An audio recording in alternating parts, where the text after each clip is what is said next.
야담 도깨비를 찾아주신 여러분 감사합니다. 오늘도 재밌는 이야기로 여러분을 즐겁게 해드리겠습니다. 그 전에 좋아요와 구독 버튼 꼭 부탁드립니다.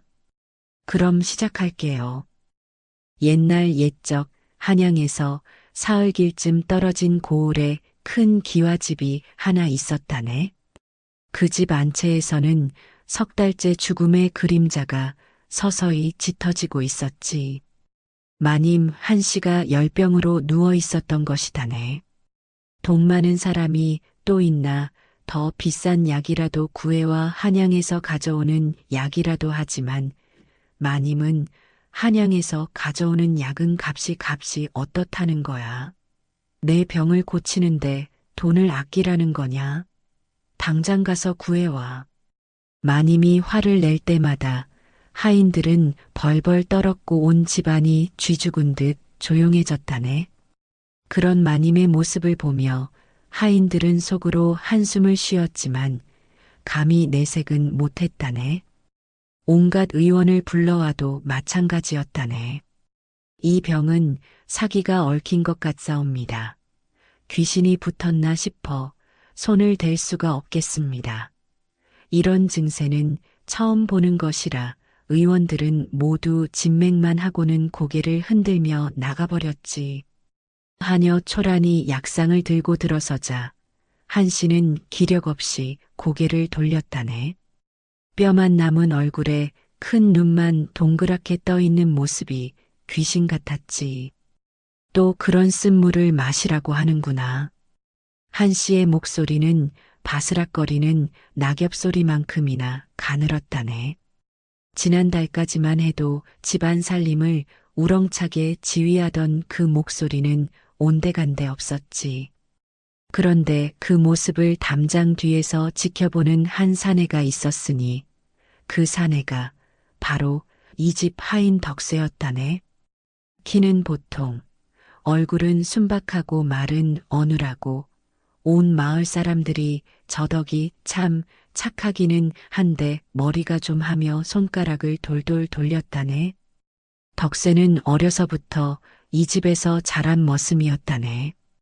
부모가 누군지도 모르고 어디서 왔는지도 모르고 그저 김참봉의 은혜로 먹고 자며 살아온 것이 벌써 20회가 넘었지. 덕세는 마음씨는 착해. 하지만 글을 못 읽어서 그러게 말이야. 셈도 못하고 말도 어눌하고. 그래도 힘은 세니까 심부름시키기엔 딱이지. 바보 같아도 해악을 끼치지는 않으니까 괜찮아. 사람들이 덕세에 대해 하는 말은 늘 이런 식이었다네. 착하지만 우둔한 사람, 힘은 세지만 머리는 나쁜 사람, 순진하지만 무능한 사람. 그런 평가를 받으며 살아온 것이 벌써 20회가 넘었지. 덕세 자신도 사람들의 이런 평가를 당연하게 받아들이고 살았다네. 내가 바보구나. 내가 아무것도 모르는구나. 내가 쓸모없는 사람이구나. 이렇게 생각하며 살아왔지.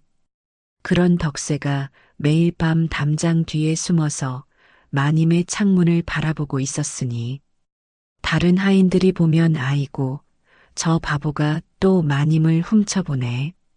정말 철없는 놈이야. 분수를 모르고라고 했을 것이다네. 하지만 덕세의 눈빛은 남달랐다네.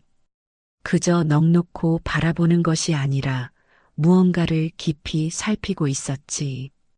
마님이 이불을 걷어차는 모습, 물을 자주 찾는 모습, 손으로 이마를 짚는 모습, 밤중에 뒤척이는 모습.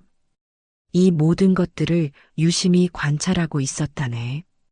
저건 분명 심화로구나. 마님께서 드시는 그 보약들이 오히려 병을 키우고 있어. 덕세가 혼잣말로 중얼거렸다네. 그 목소리에는 평소의 바보 같은 어눌함이 전혀 없었고 오히려 깊은 지혜와 확신이 담겨 있었으니 얼굴의 열기는 가나상염이고 손끝의 차가움은 기혈순환 장애. 지금 드시는 보약은 모두 열성 약재들이니 이럴수록 병이 깊어질 수밖에.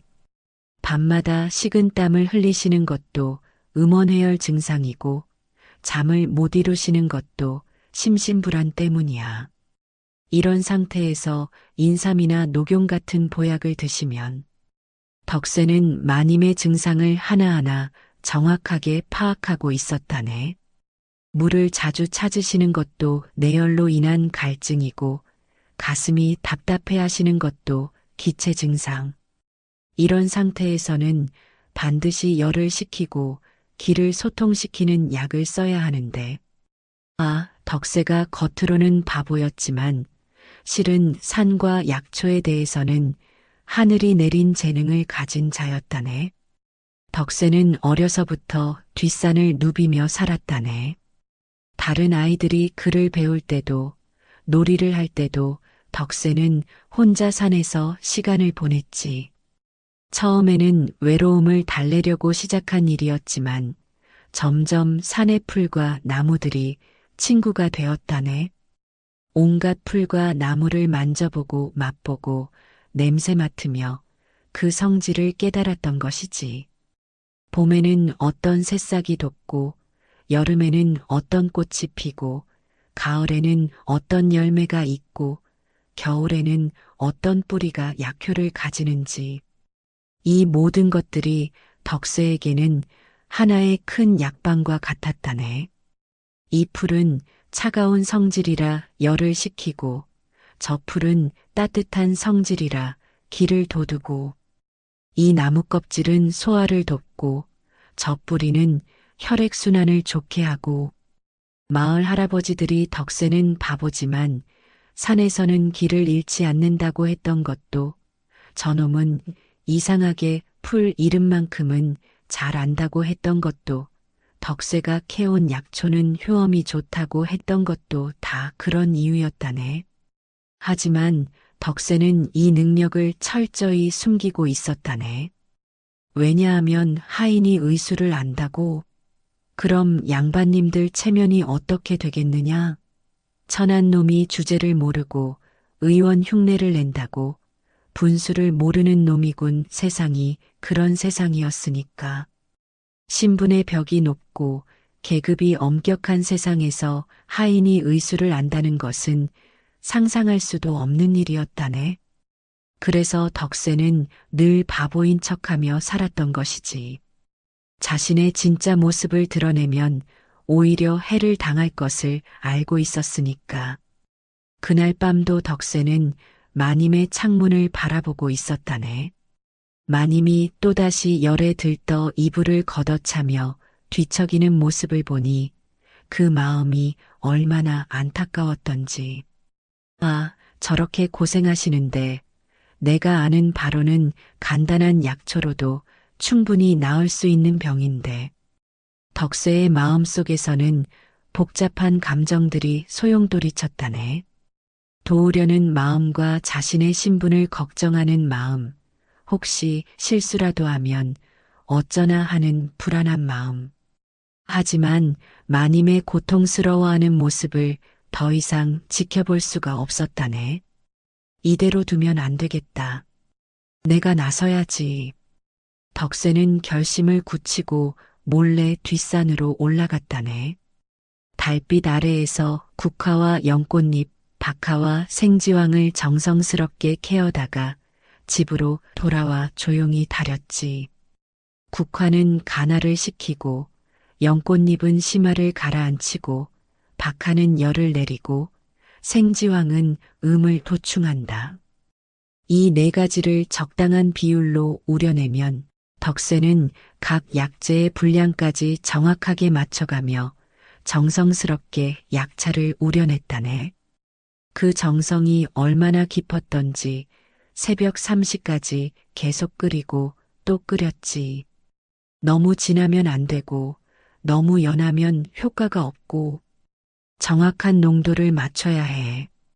부엌에서 일하던 다른 하인이 잠깐 깨어날 뻔했지만 덕세는 숨을 죽이며 조용히 작업을 계속했다네. 이른 아침 덕세는 떨리는 손으로 그 약차를 마님께 가져갔다네. 마음은 두근두근, 다리는 후들후들. 평생 이렇게 떨어본 적이 없었다네. 마님이 이것을 드셔보시옵소서. 뭐야, 이게 어디서 구한 거냐? 마님이 눈을 가늘게 뜨며 물었다네. 그 눈빛에는 또 뭔 헛짓거리냐는 표정이 가득했지. 하지만 동시에 약간의 호기심도 엿보였다네. 마님도 어젯밤 잠을 못 이뤄서 몸이 힘들어하고 있었거든. 제가 직접 달인 것이옵니다. 마님의 병에 좋을 것 같아서 내가 약을 다려. 마님의 목소리에 놀라움이 담겼다네. 그동안 덕세를 그저 심부름이나 시키는 바보 하인으로만 생각했는데 이런 일을 할 줄이야. 너 약 다릴 줄 아는 거냐? 저 어려서부터 뒷산에서 풀들을 보며 자랐습니다. 그러다 보니 자연스럽게 그 순간 다른 하인들이 우르르 몰려들었다네. 어이, 덕세. 내가 무슨 약을 다려? 바보가 무슨 의원놀이냐? 마님께 이상한 걸 드리면 어쩌려고 그래? 혹시라도 탈이 나면 책임질 수 있어? 참복님께서 아시면 크게 혼날 텐데. 내가 감히 마님께 약을 하인 주제에 뭘 안다고 그래. 하인들의 구박이 쏟아졌지만 마님은 이상하게도 그 약차에서 나는 냄새에 관심을 보였다네. 이게 무슨 냄새지? 산내음 같기도 하고 뭔가 시원하고 맑은 느낌이. 마님이 코를 킁킁거리며 냄새를 맡았다네. 그러자 신기하게도 그동안 답답했던 가슴이 한결 시원해지는 것 같았지. 이상한데 냄새만 맡았는데도 기분이 좋아지는 것 같아. 마님, 그건 아마 착각이실 겁니다. 맞습니다. 그런 것으로 병이 나으면 세상 의원들이 뭐 하겠습니까? 하지만 마님의 호기심은 더욱 커져갔다네. 일단 마시나 보자. 마님, 안 됩니다. 검증되지 않은 약을. 조용히 해. 내가 마시겠다는데 무슨 상관이야. 마님이 조심스럽게 한 모금 마셨다네. 그런데 이게 어찌된 일인가. 그동안 뜨겁게 달아올랐던 얼굴이 서서히 식기 시작하는 것이 아닌가. 이게 뭐냐? 정말로 시원해지네. 이상해. 지금까지 그 비싼 보약들도 못한 걸 이게. 마님의 목소리에 놀라움이 담겼다네. 약차를 마신 지 얼마 되지 않았는데 벌써 몸이 가벼워지고 가슴이 시원해지는 것이 느껴졌거든. 마님, 정말 괜찮으시옵니까? 이상하게도 정말 좋아지는 것 같네. 가슴도 시원하고 머리도 맑아지고. 그러자 덕세의 얼굴에 환한 미소가 번졌지. 다행입니다, 마님. 정말 다행입니다. 너 정말 내가 이걸 다린 거냐? 예, 마님. 뒷산에서 약초를 캐어다가. 뒷산에서? 내가 약초를 알아? 저 어려서부터 산에서 자라다 보니 자연스럽게. 하지만 다른 하인들은 여전히 의심스러운 눈으로 바라보았다네. 마님, 그런 검증되지 않은 약을 드시면 위험하옵니다. 맞습니다. 덕세가 무슨 의술을 알겠사옵니까? 혹시 독이라도 들어있으면 나중에 큰 부작용이 생기면 어쩌시려고요? 그저 우연히 좋아진 것일 수도 있습니다.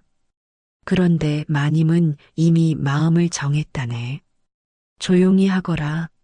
지금까지 그 비싼 의원들이 못 고친 걸, 이 간단한 약차가 효과를 보이는데 뭘 더 바라겠느냐? 마님이 덕세를 향해 말했다네. 덕세야, 내일도 이런 걸 가져올 수 있겠느냐? 예, 마님. 기꺼이 하겠습니다.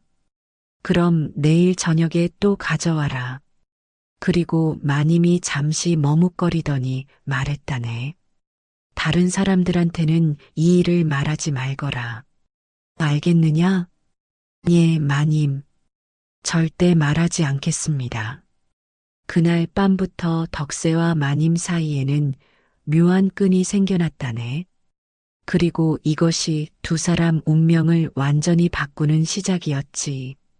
그 다음 날부터 덕세는 매일 밤 마님의 방으로 불려갔다네. 처음에는 약차나 가져다 주는 정도였지만 시간이 갈수록 마님은 덕세에게 더 많은 것을 요구했다네. 덕세야, 이리 와서 내 손목을 한번 짚어보거라. 마님, 그러시면 안 됩니다. 뭐가 안 되느냐? 넌 지금 내 의원 역할을 하는 거 아니냐? 의원이 환자 맥을 짚는 게 뭐가 이상해? 마님의 말이 틀린 것은 아니었지만 덕세는 여전히 부담스러웠다네. 하인이 마님의 손목을 만진다는 것이, 그것도 혼자 있는 방에서. 하지만 마님은 이미 손목을 내밀고 있었다네. 그 손목은 여전히 뜨겁게 달아올라 있었지. 덕세가 조심스럽게 맥을 짚어보니 마님, 맥이 너무 빨리 돌아갑니다. 그리고 이 열기, 지금까지 드신 보약들이 모두 잘못된 것 같사옵니다. 뭐라고? 그 비싸고 귀한 보약들이 잘못되었다고? 마님이 벌떡 일어났다네. 그런데 화를 내려던 마님의 표정이 갑자기 이상해졌지. 그런데 신기하네. 내가 주는 약차를 마시면 정말로 편해지긴 하거든. 도대체 어떻게 된 거냐? 덕세는 조심스럽게 대답했다네. 마님의 병은 열기가 너무 많이 쌓인 것입니다. 그런데 지금까지 드신 보약들은 모두 몸을 뜨겁게 하는 것들이었습니다.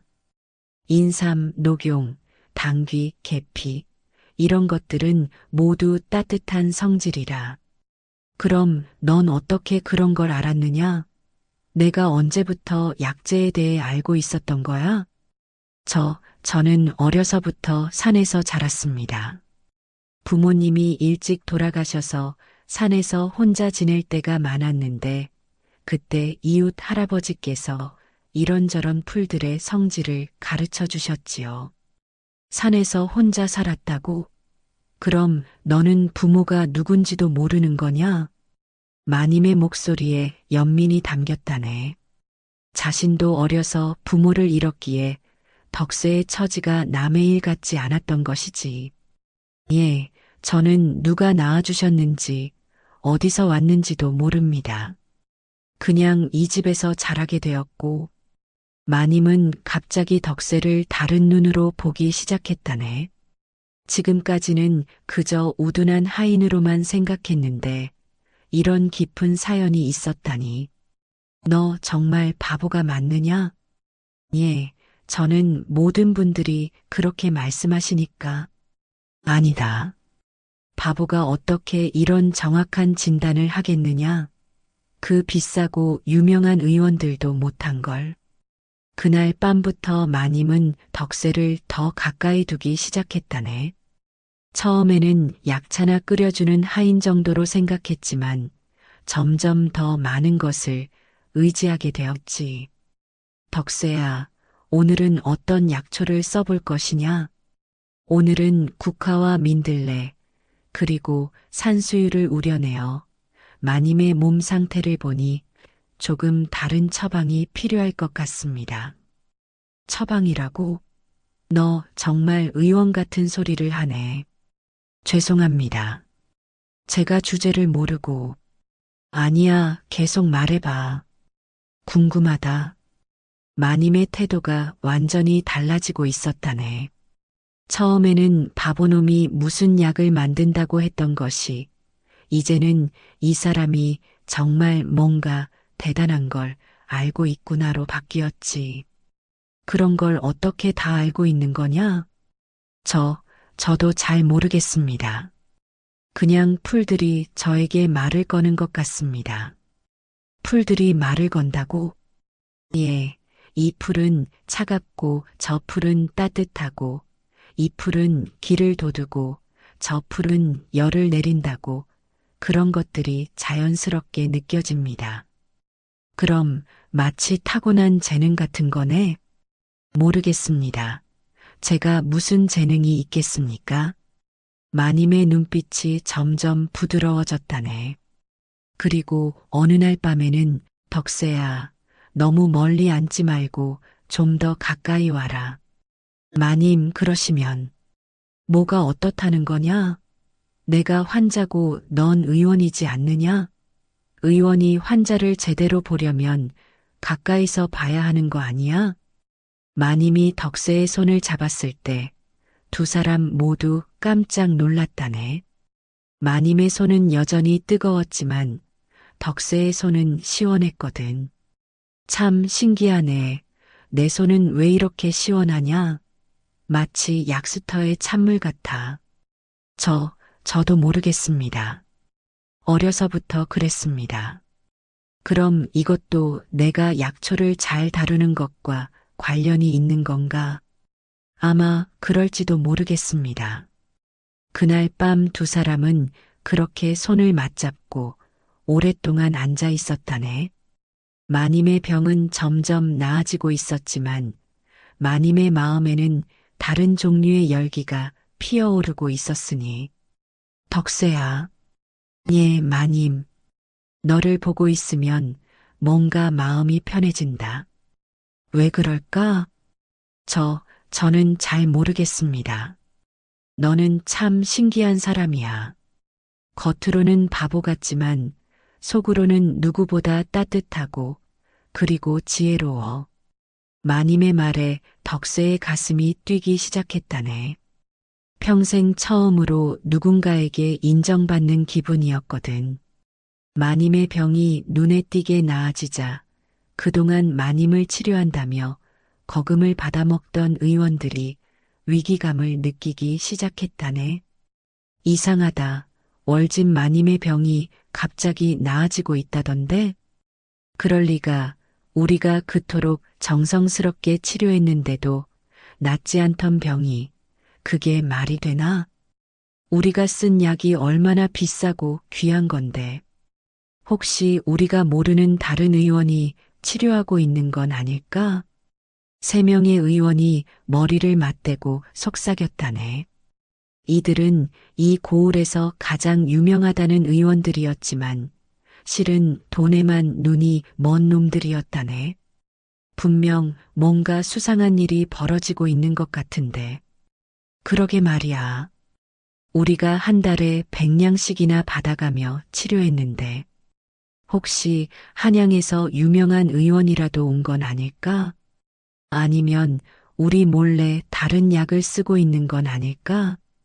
아, 그러고 보니 요즘 그 집 바보 하인이 뭔가 수상한 짓을 한다더군. 바보 하인이라니? 덕세라는 놈 말이야. 매일 밤 마님 방에 드나든다고 하던데, 그리고 뭔가 이상한 걸 가져다 준다고. 뭐, 바보 하인이 마님 방에? 그게 정말이라면. 의원들의 눈빛이 번뜩였다네. 그럼 혹시 그 바보가 마님께 뭔가 이상한 걸 먹이고 있는 게 아닐까? 그럴 가능성이 높다. 검증되지 않은 민간요법으로 환자를 위험에 빠뜨리고 있는 거야. 맞다. 분명 무허가 의료행위다. 이건 큰 죄야. 그리고 혹시 우리 치료를 방해하려는 게 아닐까? 우리가 정성스럽게 치료하는 걸 망치려고. 아니면 혹시 마님과 부적절한 관계라도. 바보놈이 감히 마님과. 요즘 세상이 어떤 세상인데 불가능한 일도 아니지. 의원들은 서로 눈빛을 주고받으며 음험한 계획을 세웠다네. 어쨌든 우리가 당장 김찬봉님께 알려야 한다. 맞다. 이런 일을 그냥 둘 수는 없어. 우리의 전문적인 치료를 방해하는 것도 문제고, 마님의 안전도 문제고, 의원들은 곧바로 김찬봉을 찾아갔다네. 참봉님, 큰일 났습니다. 무슨 일인가? 마님께서 지금 엄청난 위험에 처해 계십니다. 김참봉이 깜짝 놀라며 물었다네. 위험이라니? 마님 병세가 많이 나아졌다고 들었는데. 그게 바로 문제입니다. 지금은 잠시 나아진 것처럼 보이지만 이것은 매우 위험한 신호입니다. 무슨 소리인가? 그 바보아인 덕세가 마님께 검증되지 않은 약을 먹이고 있다는 것입니다. 뭐라고? 게다가 매일 밤 마님 방에 혼자 들어간다고 하던데 이것은 단순한 의료행위가 아닐 수도 있습니다. 김참봉의 얼굴이 벌겋게 달아올랐다네. 그럴 수가. 지금은 잠시 나아진 것처럼 보이지만 곧 큰 부작용이 나타날 것입니다. 자칫하면 마님의 목숨이 위험할 수도. 하인이 감히 마님께 약을, 그것도 검증되지 않은 걸로. 맞습니다. 이것은 명백한 무허가 의료행위입니다. 그리고 우리의 전문적인 치료를 방해하는 행위이기도 하고요. 당장 그놈을 불러라. 그날 저녁 덕세는 김참봉에게 불려갔다네. 덕세야, 내가 마님께 뭔가 이상한 걸 먹였다는데? 저는 그냥 약차라고? 내가 무슨 의원이냐? 하인 주제에 감히 마님께 약을. 참봉님, 마님께서 좋아지셔서. 좋아졌다고?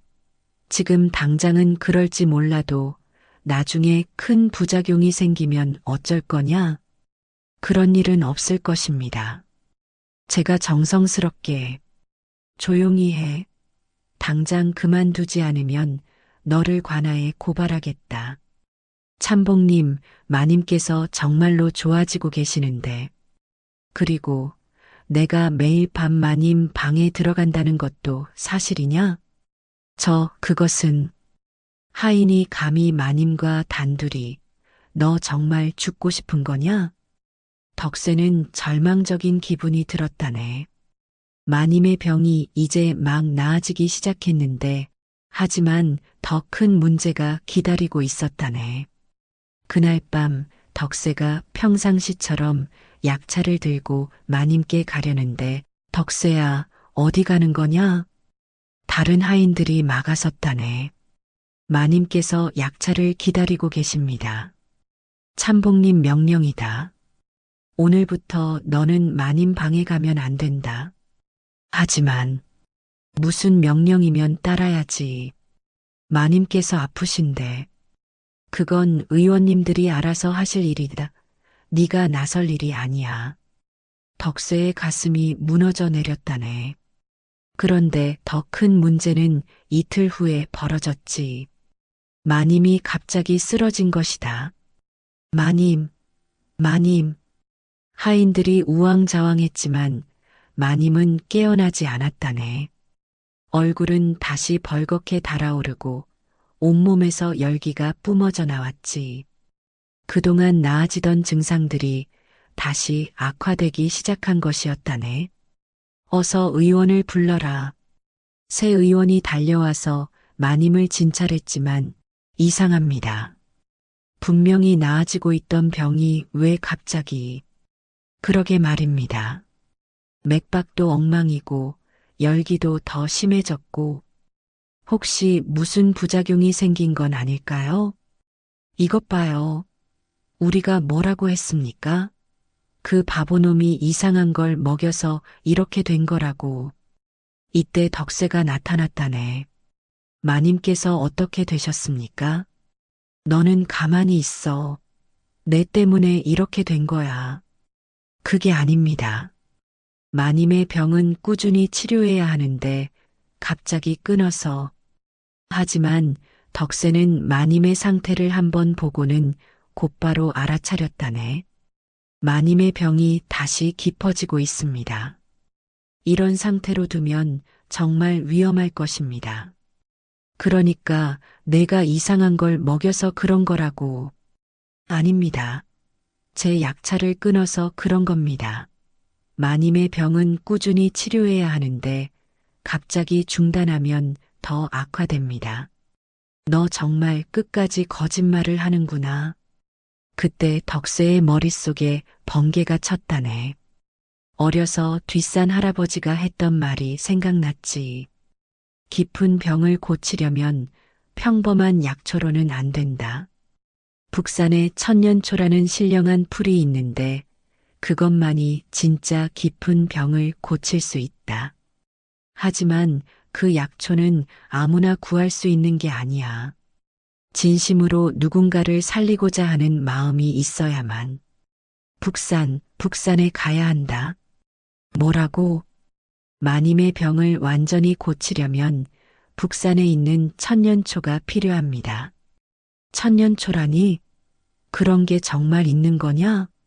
네, 분명히 있습니다. 제가 직접 가서 구해오겠습니다. 사람들이 모두 어리둥절해했지만 덕세는 이미 결심을 굳혔다네. 마님, 제가 반드시 천년초를 구해오겠습니다. 그때까지 꼭 버텨주십시오. 그리고 덕세는 그날 밤 몰래 집을 빠져나가 북산을 향해 떠났다네. 북산은 사흘길이나 되는 험한 산이었다네. 짐승도 많고 길도 험하고 사람이 다니지 않는 깊은 산이었지. 하지만 덕세는 마님을 살려야 한다는 일념으로 밤낮 없이 달렸다네. 첫째 날 덕세는 거친 바위와 가시덤불을 헤치며 산을 올랐다네. 발은 피투성이가 되고 옷은 찢어졌지만 쉬지 않고 걸었지. 둘째 날 비가 억수같이 쏟아졌지만 덕세는 멈추지 않았다네. 온몸이 젖어도 바람이 매서워도 오직 마님을 살려야 한다는 마음뿐이었지.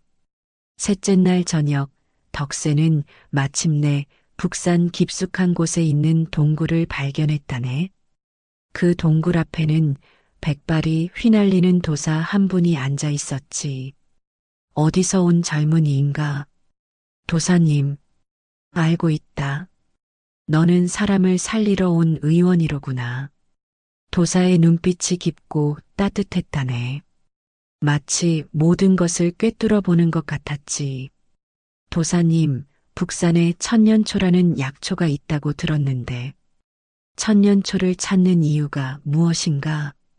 덕세는 마님의 병과 자신의 이야기를 모두 털어놓았다네.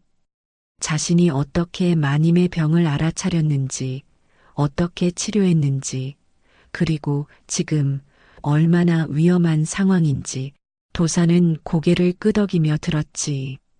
젊은이여, 너는 바보가 아니다. 하늘이 내린 의원이다. 저는 그냥 하인일 뿐입니다. 아니다. 너의 마음과 너의 재능을 보니 분명 하늘이 보낸 사람이다. 그 여인을 구하는 것이 내 운명이다. 도사가 동굴 깊숙한 곳으로 덕세를 안내했다네. 그곳에는 정말로 천년초가 자라고 있었지.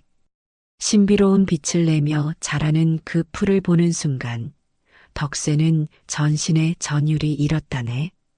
이 천년초는 아무나 가져갈 수 없다.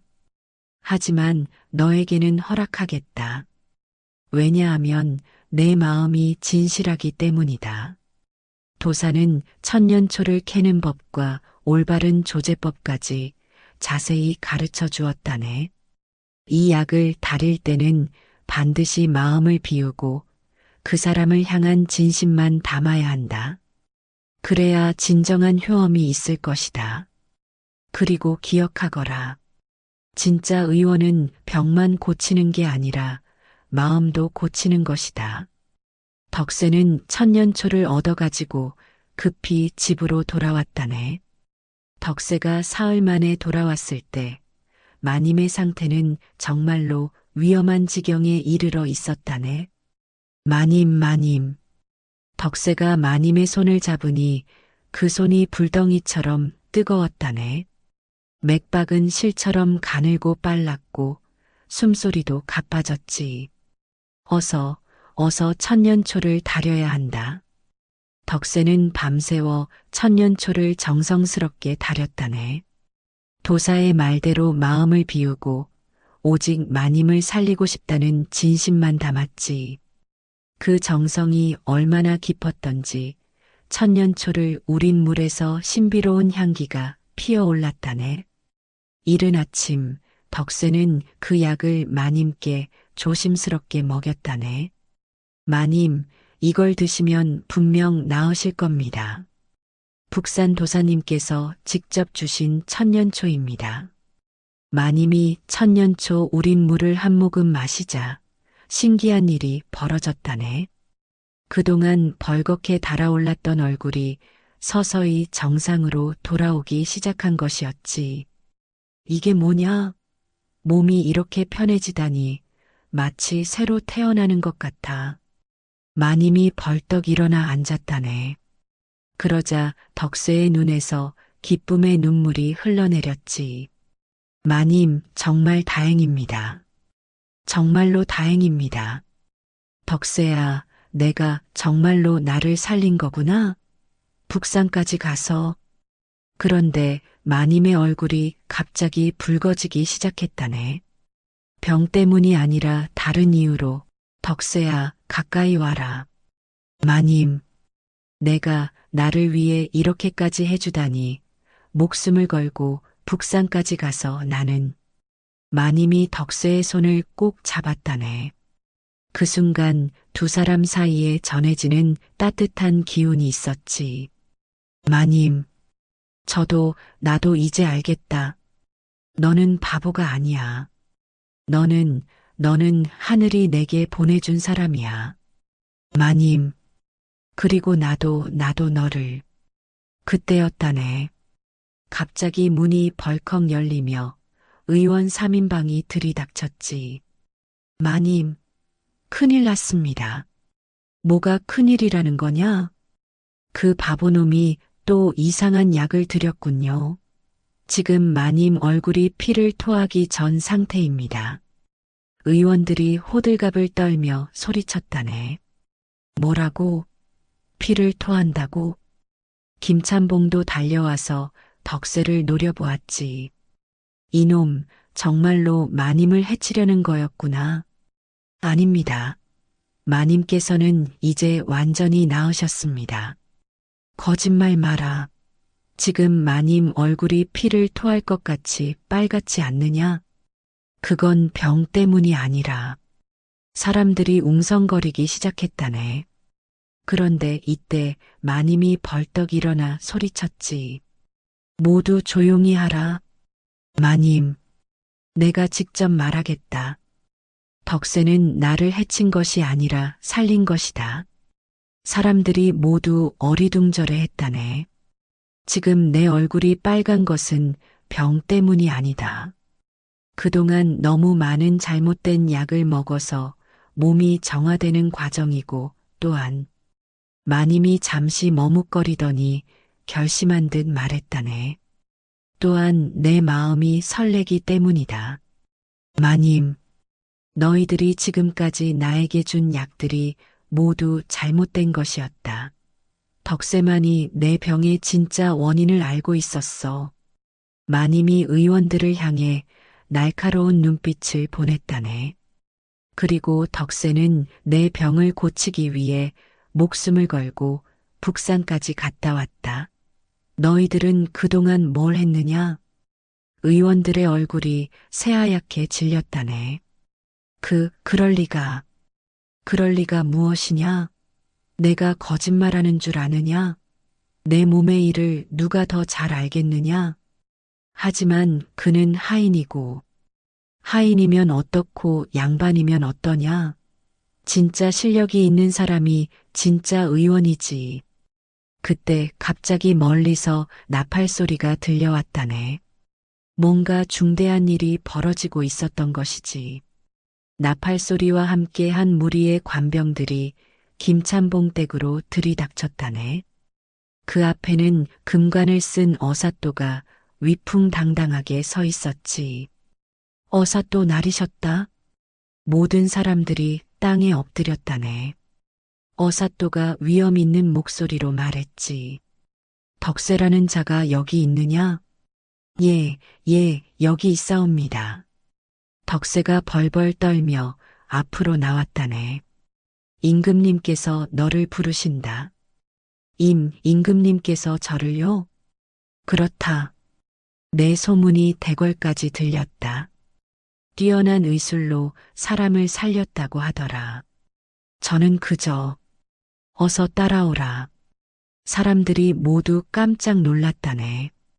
하인인 덕세를 임금께서 부르신다니. 그런데 더 놀라운 일이 벌어졌다네. 마님이 갑자기 덕세 앞으로 뛰어나온 것이었지. 어사또님, 잠깐만요. 누구냐? 저도 함께 가겠습니다. 무슨 소리냐?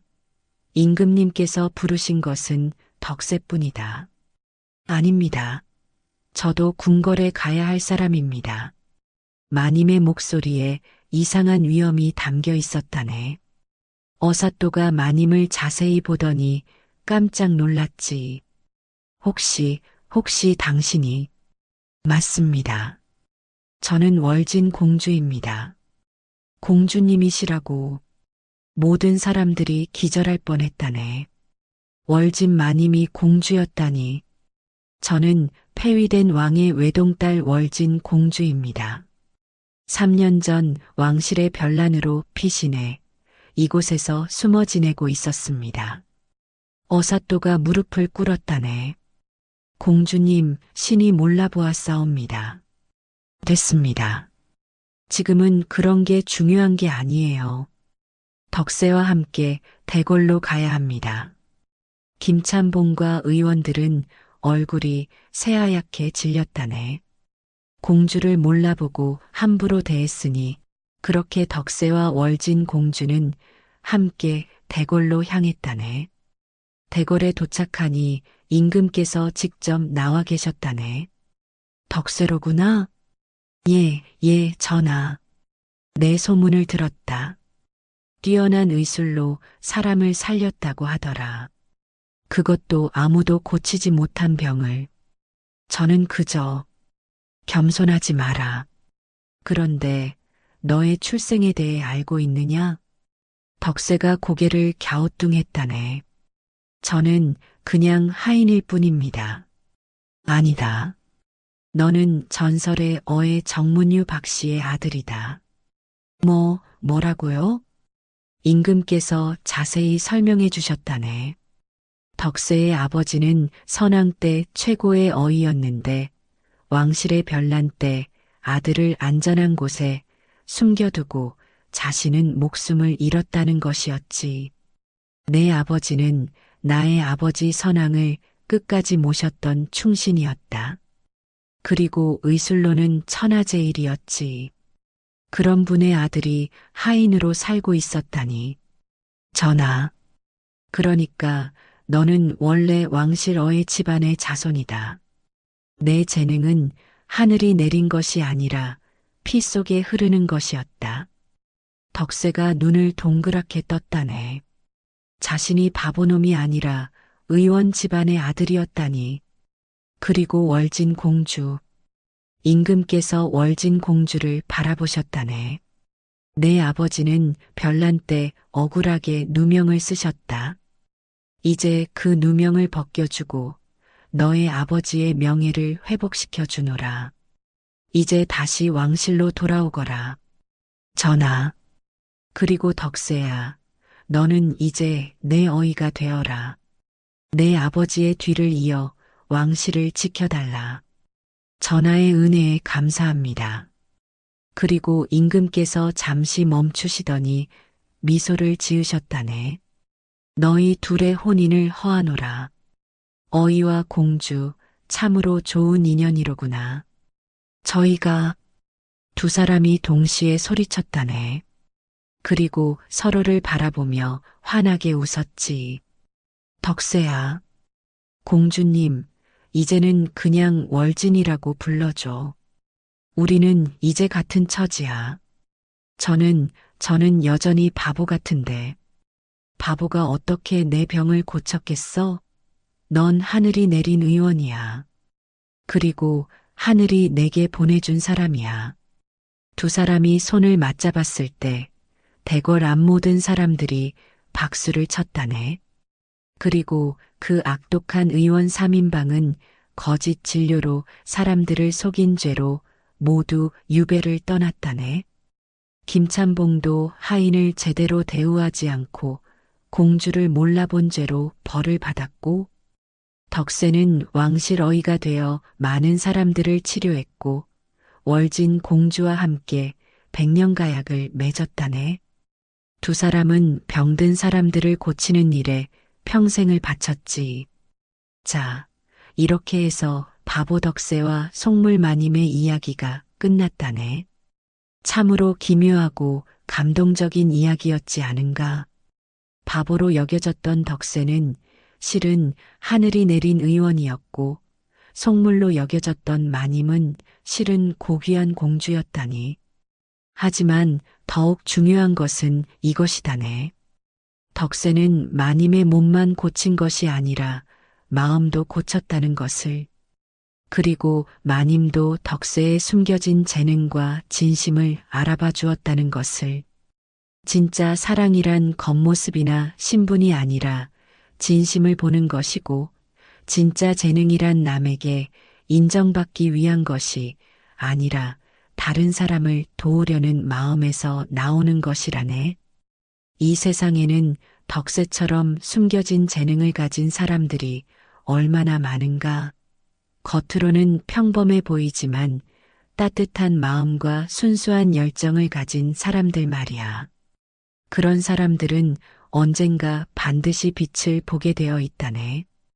또한 월진 공주처럼 겉으로는 속물 같아 보이지만 속으로는 외로움과 아픔을 간직한 사람들도 많다네. 그런 사람들에게는 덕세 같은 따뜻한 관심과 진심 어린 도움이 필요하지. 그러니 우리는 서로를 겉모습만으로 판단하지 말고 진심으로 바라봐야 하는 것이지. 바보처럼 보이는 사람에게도 놀라운 재능이 숨어 있을 수 있고, 차가워 보이는 사람도 따뜻한 마음을 가지고 있을 수 있으니까. 그리고 신분이나 지위가 사람의 진짜 가치를 결정하는 것은 아니라네. 하인이었던 덕세가 어이가 되고 과부였던 월진이가 공주로 밝혀진 것처럼 진짜 중요한 것은 그 사람의 마음과 행동이지. 악한 의원들이 벌을 받고 착한 덕세와 월진이가 행복해진 것처럼 이 세상은 결국 권선징악의 이치대로 돌아간다네. 나쁜 일을 하면 반드시 벌을 받게 되고 좋은 일을 하면 반드시 복을 받게 되는 법이지. 비록 당장은 알아주는 사람이 없더라도 진심으로 남을 위하는 마음은 언젠가 반드시 보답받게 되어 있다네. 그리고 진짜 사랑은 모든 장벽을 뛰어넘는다는 것도 기억하거라. 덕세와 월진 공주처럼 서로의 진심을 알아보는 사람들끼리는 신분의 차이도 환경의 차이도 뛰어넘을 수 있다네. 그러니 여러분도 덕세처럼 진심으로 남을 도우려는 마음을 가지고 월진이처럼 진짜 사랑을 알아볼 수 있는 눈을 가지시길 바라네. 또한 자신의 재능을 과소평가하지 마시고 다른 사람들도 섣불리 판단하지 마시길. 세상에는 우리가 모르는 놀라운 이야기들이 가득하니까. 자, 이제 야담 도깨비는 또 다른 기묘하고 감동적인 이야기를 찾아 떠나야겠다네. 언젠가 또 재미있고 교훈적인 이야기를 가지고 돌아올 테니 그때까지 건강하시고 행복하시길. 덕세와 월진 공주가 백년가약을 맺었듯이 여러분도 모두 진정한 사랑과 행복한 인연을 만나시기를 야담 도깨비가 간절히 기원하며, 세상에는 아직도 많은 덕세들과 월진이들이 살고 있다네. 그들을 알아보고 그들에게 따뜻한 마음을 건네는 여러분이 되시길. 야담 도깨비를 찾아주신 여러분 감사합니다. 오늘도 재밌는 이야기로 여러분을 즐겁게 해드리겠습니다. 그 전에 좋아요와 구독 버튼 꼭 부탁드립니다. 그럼 시작할게요. 자, 오늘도 여러분께 들려드릴 이야기가 하나 있습니다. 옛날 어느 산골 마을 꽃다운 23 나이에 홀로 된 과부 마님과 정체를 숨긴 채 머슴으로 들어온 한 사내의 이야기입니다. 이 이야기는요, 욕망에서 시작되었지만 진정한 사랑으로 끝나는 그런 이야기랍니다. 세상에는 참 많은 사랑의 형태가 있지요. 어떤 사랑은 한눈에 반해서 시작되고 어떤 사랑은 오랜 시간을 함께하며 키워가는 것이고 또 어떤 사랑은 오늘 들려드릴 이야기처럼 뜻밖의 순간에서 시작되기도 합니다. 그런데 말이지요. 이 이야기에는 참 많은 사연들이 숨어 있어요. 단순히 남녀의 정 이야기만이 아니라 신분의 차이, 시대의 아픔, 그리고 진정한 사랑이 무엇인지에 대한 깊은 깨달음까지. 그럼 이제 조선시대 어느 마을에서 벌어진 기막힌 사연을 들어보시지요. 양반가 출신 월양마님, 참 곱디고 온 아가씨였는데 말이지요. 키는 자그마하지만 허리는 버들가지처럼 가늘고 얼굴은 보름달처럼 둥글고 하얗고 그야말로 마을에서 소문난 미인이었어요. 피부는 하얀 백자처럼 맑고 머리카락은 까마귀 날개처럼 까맣고 윤이 흘렀지요. 웃을 때는 입가에 살짝 보조개가 패이고 화가 나면 눈썹이 좀 올라가는데 그것도 참 앙증맞았어요. 목소리는 맑고 고우니까 마을 사람들이 말하길 저런 목소리로 노래하면 새들도 다 멈춰 들을 것이라고 했을 정도였지요. 마님네 집안은 원래 꽤 괜찮은 양반 집안이었어요. 할아버지가 진사였고 아버지도 관직을 지냈지요. 그래서 마님은 어릴 때부터 글공부도 하고 침선이며 요리며 양반집 규수가 배워야 할 모든 걸 다 배우며 자랐어요. 혼인도 문중에서 잘 짜준 혼인이었지요. 남편 되는 분도 양반이었고 인품도 나쁘지 않았어요. 다만 몸이 좀 약했어요. 23 꽃다운 나이에 남편을 병으로 떠나보내고 시어머니마저 세상을 뜨시니 아이고 이 팔자야 내가 무슨 죄를 지었다고. 혼자 남은 마님은 처음에는 그냥 눈물만 흘렸어요. 하루 종일 방 안에만 있으면서 남편 생각, 시어머니 생각에 잠도 못 자고 밥도 못 먹고 그러다 보니 살은 더 빠지고 얼굴은 더 하얘졌지요. 마님의 남편은 원래 몸이 약한 사람이었어요. 어릴 때부터 병치레를 많이 했고 혼인한 후에도 늘 앓고 있었거든요. 그래서 그런 일도, 부부간의 일도 별로 없었어요. 마님은 그런 일에 대해서 잘 모르고 지냈지요. 남편분이 자주 아프셔서 고생 많으셨겠어요. 마을 아줌마들이 가끔 위로해주곤 했지요. 그러게 말이에요. 하루가 멀다 하고 앓으시니. 그래도 착한 분이셨잖아요. 마님한테 한 번도 화내신 적 없고, 그렇긴 하지만 이렇게 일찍 가시다니. 마님은 남편이 돌아가신 후에도 한동안 그리워했어요.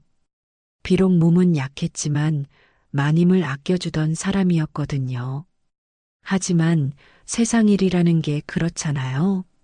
슬프다고 해서 해가 안 뜨는 것도 아니고 눈물만 흘린다고 해서 밥이 저절로 지어지는 것도 아니고 마님은 결국 정신을 차리고 집안 살림을 꾸려나가야 했습니다.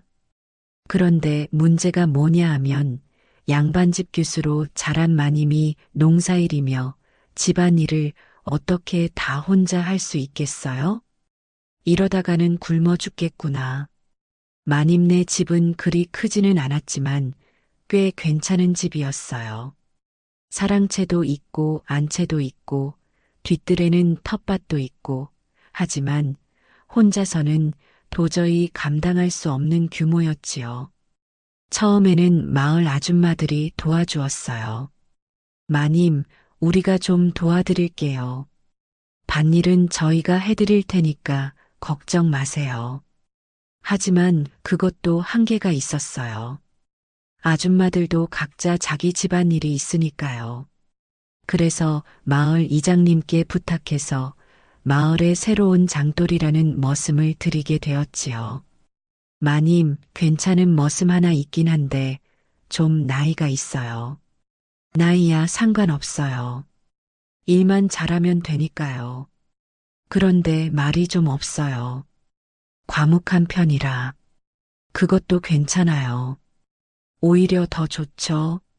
마님은 사실 젊은 머슴보다는 나이 든 머슴이 더 안심이 되었어요. 젊은 과부집에 젊은 남자가 들어오면 마을 사람들 입에 오르내릴까봐 걱정되었거든요. 이 장돌이란 사내, 어디서 왔는지도 모르고, 가족이 있는지도 모르고, 그냥 어느 날 갑자기 마을에 나타났어요. 키는 훤칠하고 어깨는 떡 벌어졌는데, 얼굴은 글쎄요, 잘생겼다고 하기엔 좀 거칠고, 못생겼다고 하기엔 또 남자다운 매력이 있고 나이는 25 정도로 보였어요. 그런데 이상한 건 손을 보니까 일만 해온 사람 손이 아니었어요. 거칠긴 하지만 뭔가 글을 쓰거나 칼을 잡아본 손 같았어요. 저 일 좀 시켜주시면 안 될까요? 목소리는 낮고 굵직했어요. 말수는 참 적었습니다. 자기 이름 빼고는 딱히 자기 이야기도 안 하고 묵묵히 일만 하고 어디서 오셨어요? 저쪽 산 너머에서 왔습니다. 가족은 있으세요? 없습니다. 전에는 뭘 하셨어요? 이것저것 하며 살았습니다. 그게 다였어요. 더 이상 자기 이야기를 하지 않았어요. 물어봐도 대답을 회피하거나 애매하게 넘어갔지요. 마님이 처음에는 좀 무서워했어요. 젊은 과부집에 남자 머슴이라니 마을 사람들 입에 오르내릴까봐 걱정도 되고 혹시나 해서 걱정도 되고 마님 괜찮을까요? 그 사람 좀 이상한 것 같은데 마을 아줌마 하나가 걱정스럽게 말했어요. 왜요? 뭔가 숨기는 게 있는 것 같아요. 말도 별로 안 하고, 그래도 일은 잘하던데요. 그렇긴 하지만 혹시 모르니까 조심하세요. 하지만 장돌이는 정말 일만 했어요. 아침 일찍 일어나서 우물에서 물 길어오고, 마당 쓸고, 밭질하고, 저녁에는 땔감 해오고, 그러고는 자기 방에 들어가서 끝. 마님과 말도 별로 안 섞고 그냥 예 아니오 정도만 참 신기한 사내네. 마님은 속으로 생각했어요. 보통 머슴들은 주인 눈치도 보고 이것저것 떠들기도 하고 술 한 잔 달라고 하기도 하는데 장돌이는 정말 말이 없었거든요. 게다가 일도 정말 잘했어요. 논밭일도 능숙하게 해내고 집 수리할 것도 척척 해내고 마님이 시키지도 않은 일까지 알아서 해놓곤 했어요. 어머, 언제 이걸 다 해놓았지? 울타리가 무너진 곳을 말끔히 고쳐놓았거나 세어서 곤란했던 지붕을 깔끔하게 수리해 놓았거나 그런 일들이 자주 있었어요. 장돌이는 그냥 빙긋 웃기만 했어요. 별일 아닙니다. 고맙습니다. 정말 큰 도움이 돼요. 그런데 가끔 장돌이를 보면 뭔가 슬픈 표정을 하고 있을 때가 있었어요. 멀리 산을 바라보면서 한숨을 쉬거나 혼자 뭔가 깊은 생각에 빠져 있거나 무슨 고민이라도 있으신가요? 마님이 물어봐도 장돌이는 고개만 젓곤 했어요. 아닙니다. 그냥 그렇게 한 달쯤 지났을 때였습니다. 장돌이가 마님네 집에 익숙해질 무렵이었지요. 그런데 말이지요. 어느 무더운 여름날 오후였습니다. 장마가 막 끝나고 해가 쨍쨍 내리쬐는 날이었어요. 너무 더워서 개들도 혀를 내밀고 헥헥거리고 닭들도 날개를 벌리고 그늘만 찾아다니고 하늘에는 구름 한 점 없이 파랗게 개어 있고 공기는 후끈후끈 달아올라서 숨쉬기도 힘들 정도였어요. 매미들은 나무에서 미친 듯이 울어대고 그야말로 한여름 더위가 절정인 날이었지요. 일을 마치고 방에서 낮잠을 자던 장돌이 더위에 지쳐 상의를 벗고 하의까지 풀어져 버린 상태로 잠들어 있었는데 월양 마님이 심부름 시킬 일이 있어서 그 방에 들어갔다가 어머나 장돌이의 그것을 보게 되었습니다. 실오라기 하나 걸치지 않은 장돌이 그리고 그 중에서도 유독 눈에 들어오는 크고 묵직한 마님은 그 순간 정말 깜짝 놀랐어요. 결혼은 했어도 남편이 몸이 약해서 그런 일에 대해서는 잘 모르는 상태였거든요. 그런데 장돌이의 그것은 어머나 어떻게 표현해야 할까요? 남편의 것과는 비교도 안 될 정도로 크고 굵고 마님은 한 번도 그런 걸 본 적이 없었어요. 그뿐만 아니라 장돌이의 몸 전체가 탄탄한 근육과 넓은 가슴, 단단해 보이는 팔과 다리, 남편과는 정말 다른 남자의 몸이었어요. 이런 어떡하지? 마님은 얼굴이 화끈거리며 황급히 부엌으로 달아났습니다. 가슴이 콩닥콩닥 절대 보아선 안 될 것을 본 충격과 동시에 묘한 설렘이 마님 마음에 일렁이기 시작했습니다. 내가 뭘 본 거야? 부엌에 앉아서 부채질을 하면서도 자꾸만 그 모습이 떠올랐어요.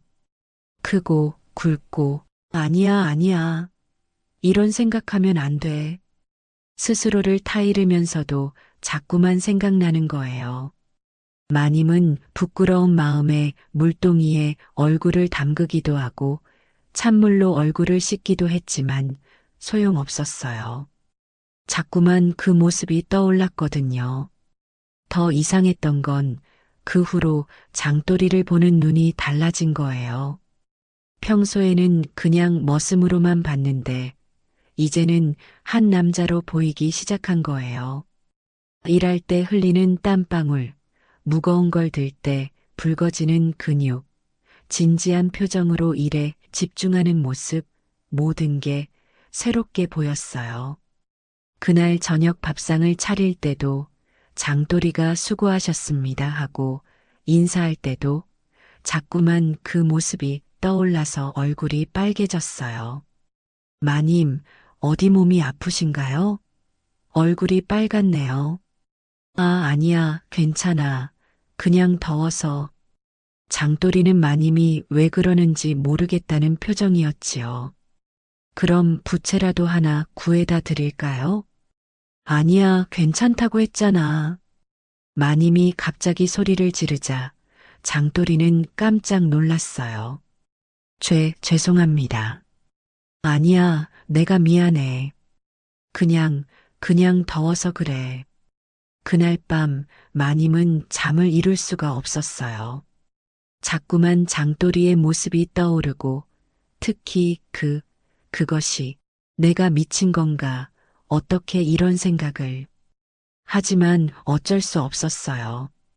한 번 본 것은 지울 수가 없었거든요. 그날 밤부터 말이지요. 월양 마님은 잠이 안 왔습니다. 아이고, 내가 뭘 본 거야. 내가 어떻게 그런 걸. 밤마다 장돌이의 모습이 머릿속에 떠오르는 거예요.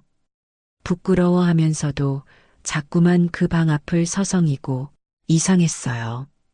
평소에는 관심도 없던 남자였는데 그걸 본 후로는 자꾸만 신경이 쓰이는 거예요.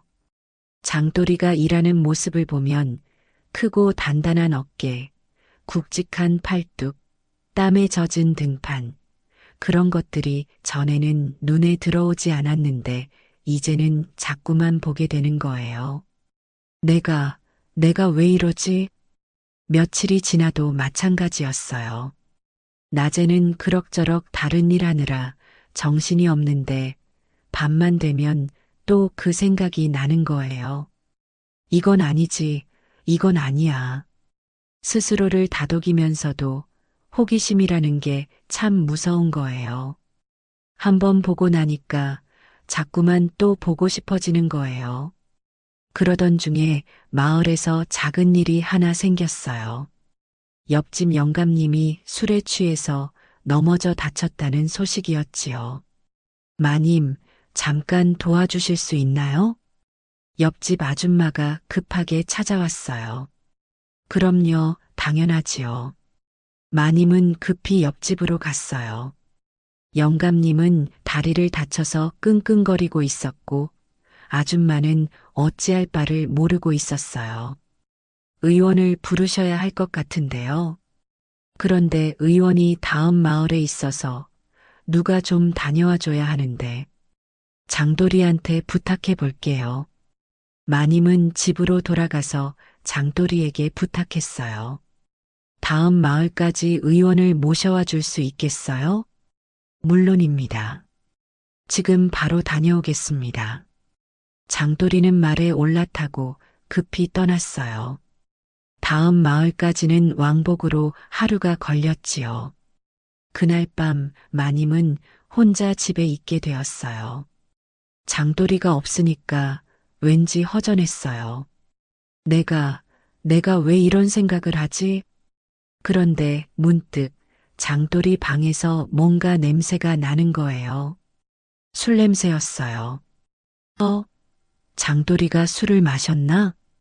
궁금해서 장돌이 방에 들어가 봤더니 술병이 하나 있었어요. 빈 병이었지요. 언제 이걸 마셨지? 그러고 보니 며칠 전부터 장돌이가 어딘가 다른 것 같았어요.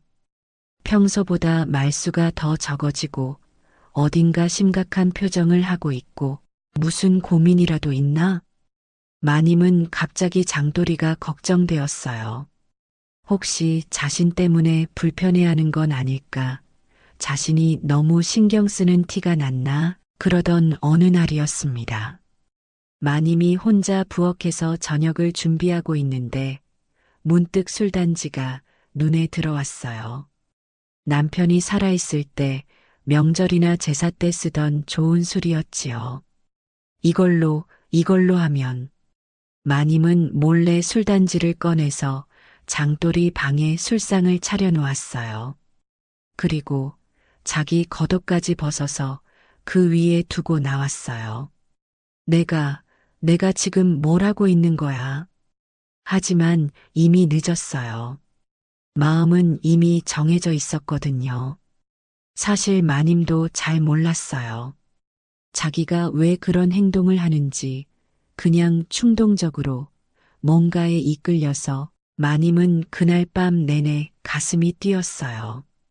무슨 일이 일어날지 아니면 아무 일도 안 일어날지 그날 밤 술 냄새를 맡고 깨어난 장돌이는 방 안의 술상을 보고 깜짝 놀랐어요. 이게 뭐지? 술상 옆에 놓인 마님의 겉옷을 보고 뭔가 이상하다는 생각이 들었지요. 마님이 이걸 왜? 하지만 장돌이도 남자였어요. 좋은 술 냄새에 목이 당기고 하루 종일 일한 몸에 술 한 잔이 그렇게 달콤할 수가 없었지요. 한 잔만 마시고 그렇게 한 잔, 두 잔, 어느새 술이 반쯤 줄어들었어요. 술 기운이 오르니까 갑자기 마님 생각이 났어요. 평소에는 일 말고는 다른 생각을 안 하려고 했는데 술 때문인지 자꾸만 마님 얼굴이 떠오르는 거예요. 마님, 참 고우신 분이야. 사실 장돌이도 마님을 의식하고 있었어요. 젊고 아름다운 과부 마님, 처음에는 그냥 주인으로만 생각했는데 지내다 보니까 자꾸만 마음이 쓰이는 거예요. 특히 마님이 슬퍼할 때, 혼자 앉아서 눈물을 흘릴 때, 그런 모습을 보면 가슴이 아팠어요. 내가 뭔가 도와드릴 수 있으면 좋을 텐데. 하지만 자신은 그냥 머슴이고 마님은 양반집 부인이니까 함부로 다가갈 수 없었어요. 그런데 오늘 마님이 직접 술을 갖다 놓았다는 것은 혹시 설마 마님이 술 기운에 용기를 낸 장돌이는 마님의 방으로 발걸음이 향했어요. 마님. 조심스레 마님을 깨우는 장돌이. 하지만 마님은 일부러 대답하지 않은 채 자는 척했어요. 심장이 쿵쾅쿵쾅. 이제 정말로 일이 벌어지는구나 싶었거든요. 마님 잠들어 계신가? 장돌이는 술 기운에 용기를 내서 마님 곁에 누웠어요. 마님의 부드러운 머리카락 냄새, 따뜻한 체온, 마님. 그렇게 두 사람은 뜨거운 하룻밤을 보내게 되었습니다. 마님에게는 처음 경험하는 일이었어요. 남편과는 전혀 다른 뜨겁고 격렬한 장돌이는 정말 다른 남자였어요. 힘도 세고 지구력도 좋고 마님은 그날 밤 정말 많은 걸 경험했어요. 이게 바로 그런 건가? 다음 날 아침 마님은 아프지 않은 곳이 없었지만 마음은 설레고 가슴은 벅찼어요. 남편과는 달랐어요.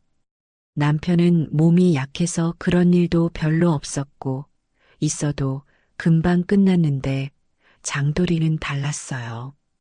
밤새도록, 정말 밤새도록. 하지만 아침에 일어나서 보니 장돌이는 아무렇지 않게 행동하는 거예요. 마님, 안녕히 주무셨습니까? 평상시와 똑같은 목소리, 똑같은 표정. 마치 어젯밤 일이 없었던 것처럼 마님은 그가 그날 밤을 기억하지 못하는 건지 아니면 알면서도 모르는 척 하는 건지 헷갈려 했습니다. 저 어젯밤에 무슨 일이 있었나요? 정말 모르는 건지 아니면 모르는 척 하는 건지 마님은 답답했어요. 그 후로도 며칠 더 그런 밤들이 이어졌어요.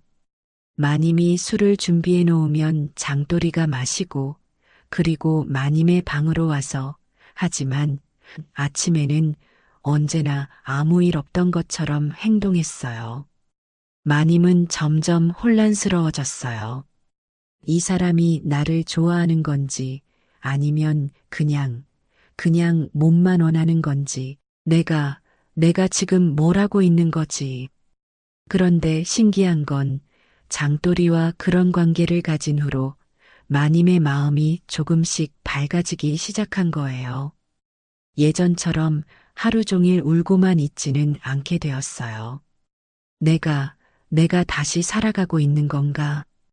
그 와중에도 마을 사람들의 시선이 신경 쓰였어요. 마님, 요새 얼굴이 많이 좋아지셨네요.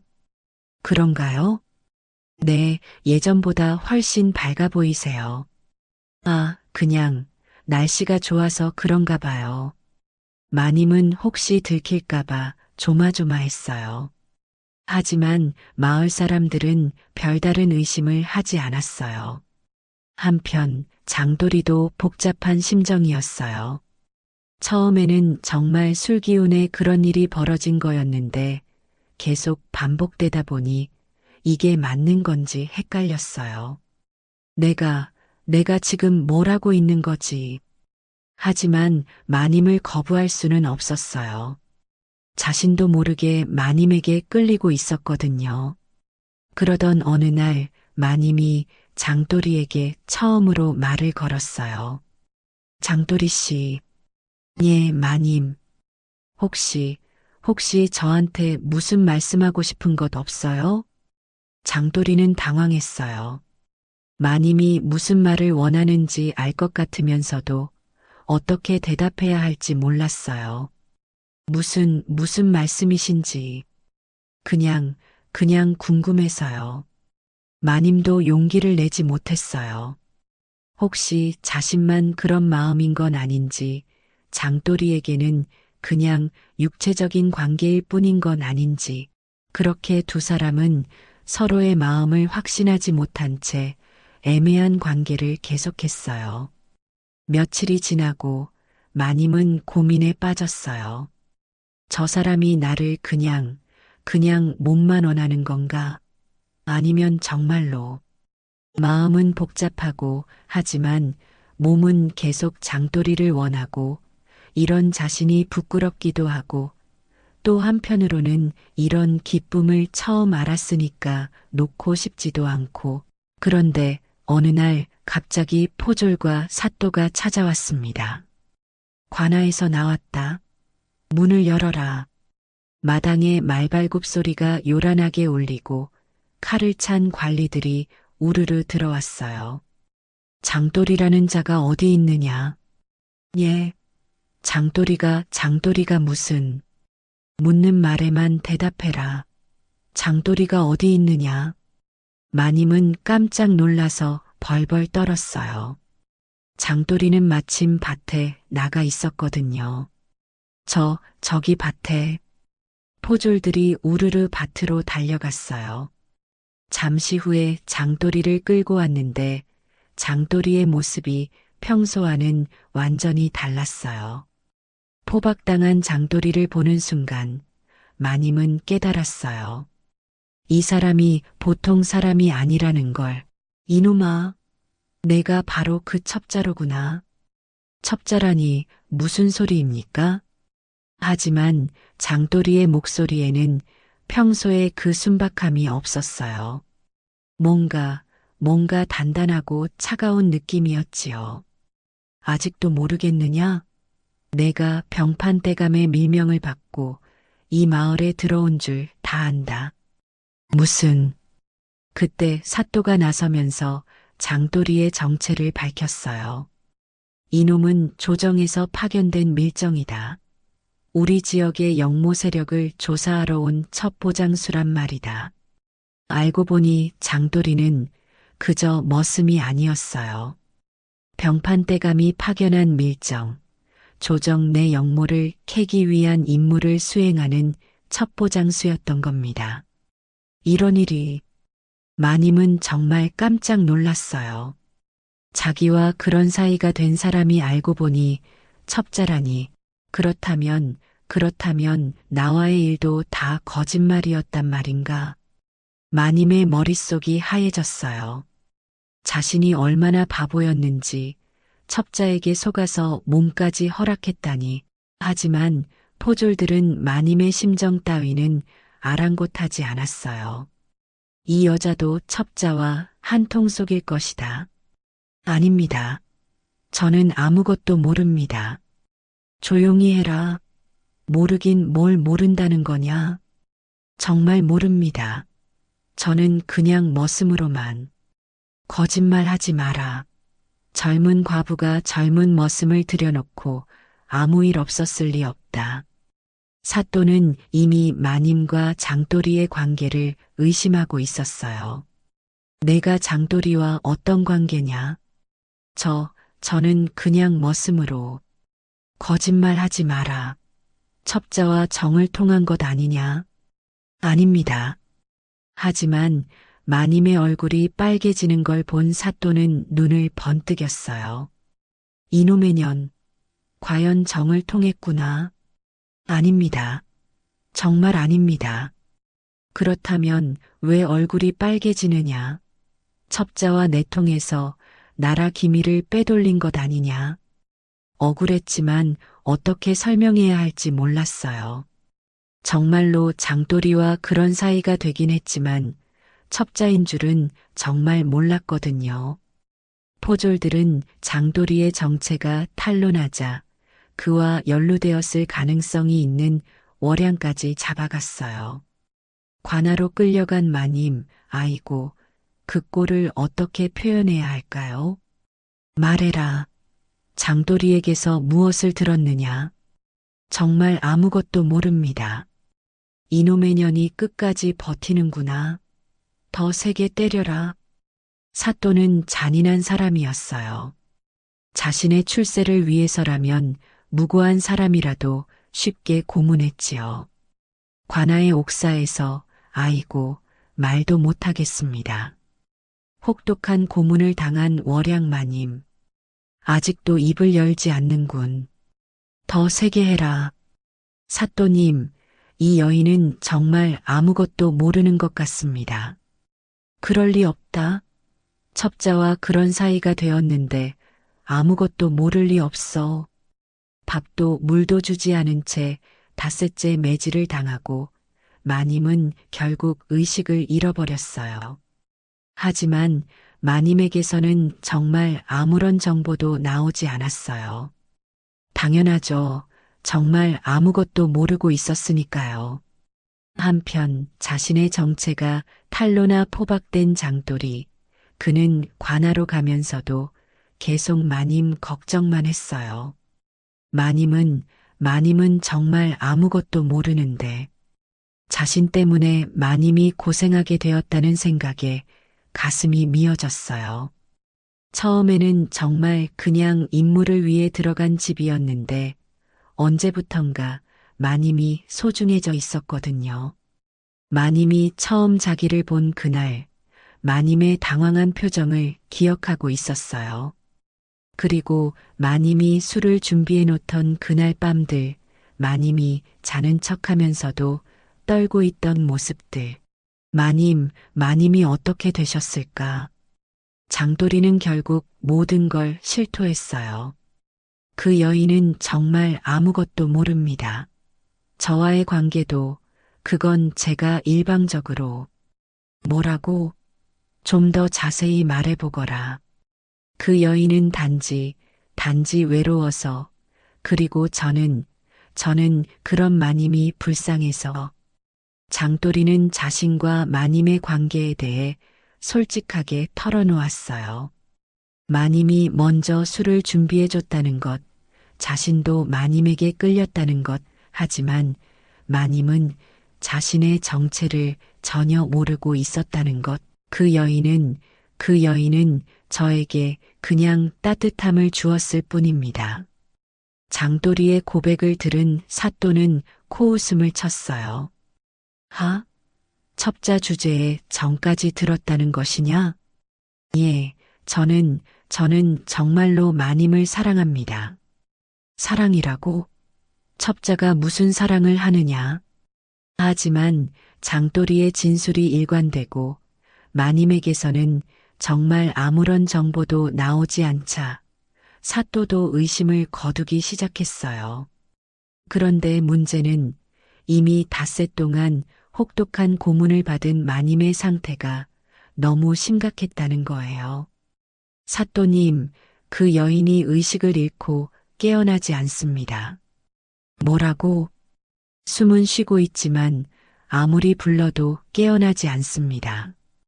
정신이 나갔다는 말이냐? 그런 것 같습니다. 그 소식을 들은 장돌이 마님이 어떻게 됐다고? 의식을 잃고 깨어나지 않는다는구나.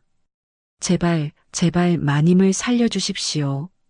장돌이는 무릎을 꿇고 애원했어요. 저의 모든 공을 다 포기하겠습니다. 대신 마님을 살려주십시오. 그 여인이 그렇게 소중하냐?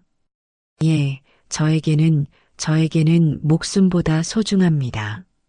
사또는 장도리의 진심을 보고 그리고 마님이 정말 무고하다는 것을 깨달았어요. 좋다. 병판대감께 연락해드리겠다.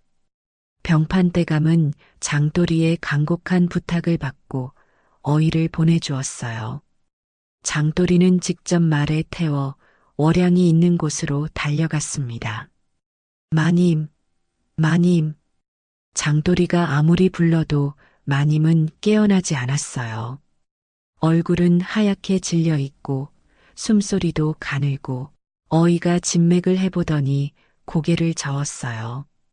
너무 혹독한 고문을 받아서 몸도 마음도 다 상해버렸습니다. 그럼 어떻게 되는 건가요? 살 수는 있을 겁니다. 하지만 정신이 돌아올지는 장담할 수 없네요. 정신이 안 돌아온다고요? 충격이 너무 컸습니다. 몸의 상처는 치료할 수 있지만 마음의 상처는 어이의 정성스런 치료 끝에 월양은 가까스로 숨을 이었지만 정신은 돌아오지 않은 채 백치 상태가 되어버렸어요. 마님, 마님. 장돌이가 아무리 불러도 마님은 허공만 바라보며 아무런 반응이 없었어요. 내가 마님을 이렇게 만들었구나. 장돌이는 그 자리에서 결심했습니다. 모든 관직을 버리고 마님 곁을 지키겠소. 그럴 필요 없다. 내가 할 일이 아직 많이 남아 있는데. 아닙니다. 저는 이제 다른 일은 할 수 없습니다. 병판대감도 장돌이의 마음을 이해했어요. 좋다. 그렇게 해라. 감사합니다. 장돌이는 모든 관직을 버리고 마님 곁을 지키기로 했어요. 그날부터 장돌이의 새로운 삶이 시작되었어요. 매일같이 마님의 머리를 감기고 밥을 떠먹이며 손발을 주무르고 노래를 불러주는 장돌이. 달이 밝아서 님의 얼굴 보이네. 예전에 어머니가 불러주시던 자장가를 마님에게 불러주었어요. 마님은 여전히 허공만 바라보며 아무런 반응이 없었지만 장돌이는 포기하지 않았어요. 마님, 오늘 날씨가 참 좋아요. 같이 마당에 나가서 햇볕 좀 쬐실까요? 혼자서 마님을 업고 마당에 나가서 나무 그늘에 앉혀놓고 저기 보세요. 나비가 날아다녀요. 예쁘죠? 마님은 여전히 반응이 없었지만 장돌이는 계속 이야기했어요. 마님, 저 사실은 처음부터 마님을 속였어요. 저는 머슴이 아니었어요. 정말 죄송해요. 눈물을 흘리며 모든 걸 고백했어요. 하지만 마님과 함께했던 그 시간들은 거짓이 아니었어요. 처음에는 그냥 임무였지만 나중에는 정말 마님이 좋았어요. 마님은 여전히 아무런 반응이 없었어요. 그렇게 한 달, 두 달, 계절이 바뀌고 또 바뀌었어요. 장돌이는 낮에는 마님을 돌보고 밤에는 마님 곁에서 잠들었어요. 마님이 다시 정신을 차릴 때까지 언제까지라도 기다릴 생각이었어요. 마을 사람들은 처음에는 수군거렸어요. 저 사람이 첩자였다면서?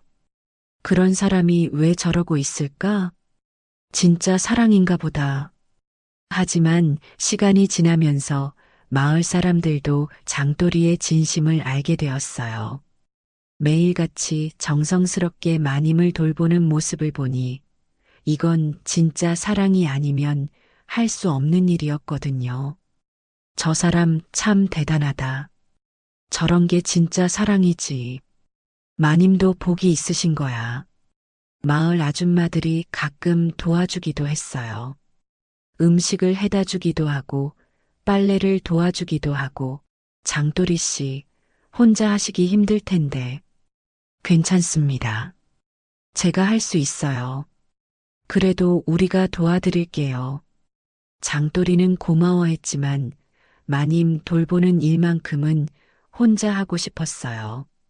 그것만이 자신이 마님을 위해 할 수 있는 유일한 일이었거든요. 장돌이는 정말 정성을 다했어요.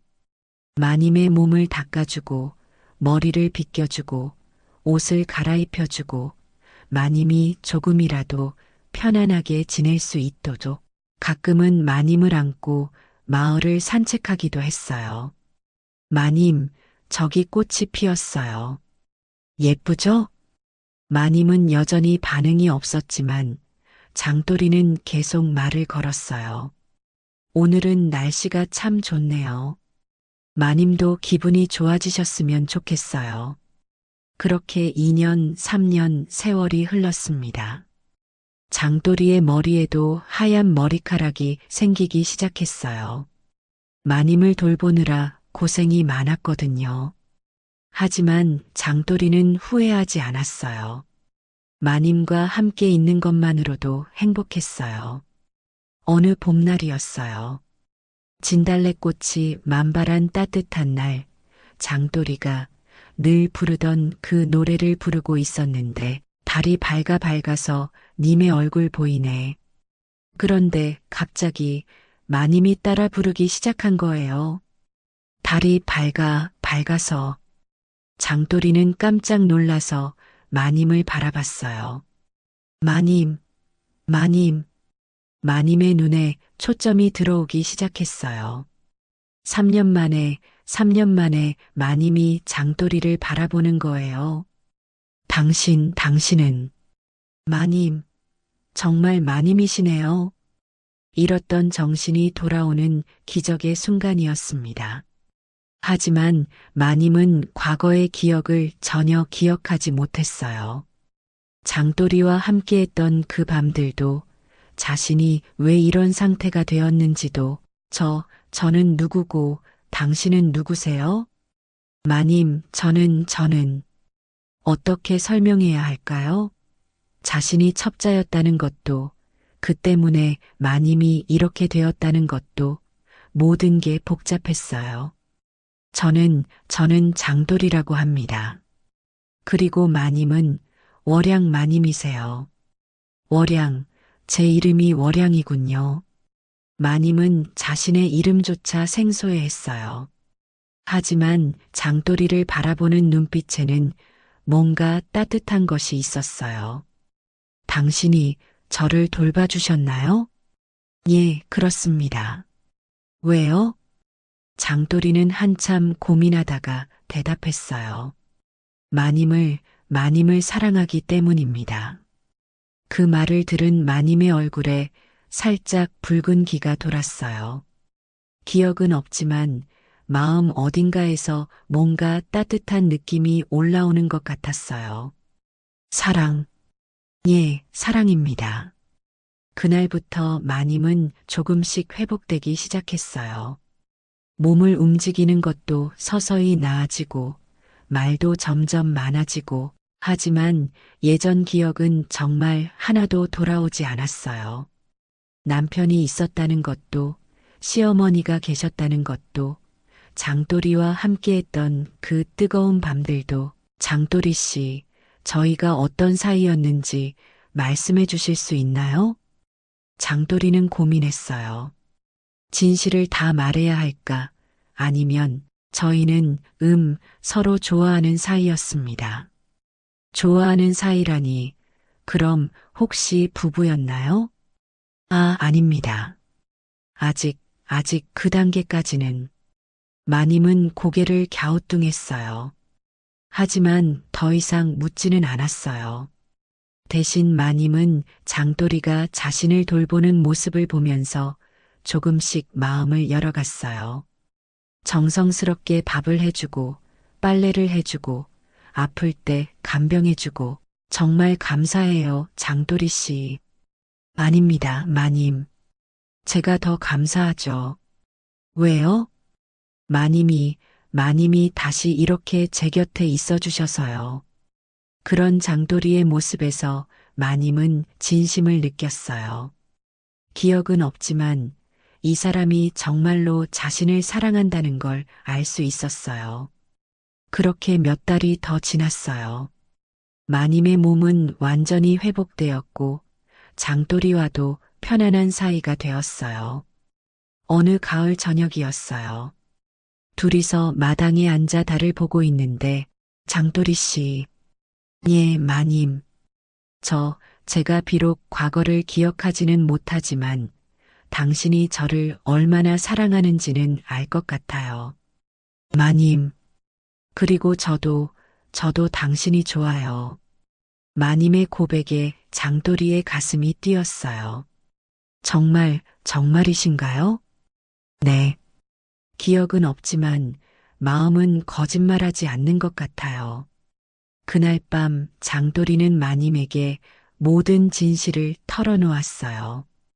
자신이 첩자였다는 것, 그 때문에 마님이 고생했다는 것, 그리고 자신이 얼마나 후회하고 있는지, 그래서 제가 마님께 이런 말씀을 드릴 자격이 있는지 모르겠지만, 마님은 조용히 들었어요.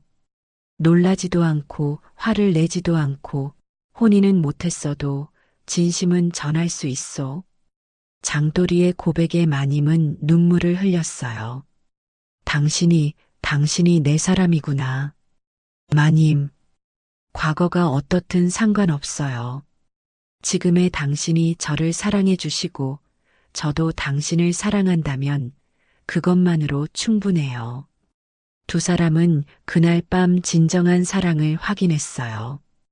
예전처럼 술 기운에 이끌린 것도 아니고 호기심에서 시작된 것도 아닌 진짜 마음으로 하는 사랑을 그 후 두 사람은 마을 이장님께 찾아가 혼인 신고를 했어요.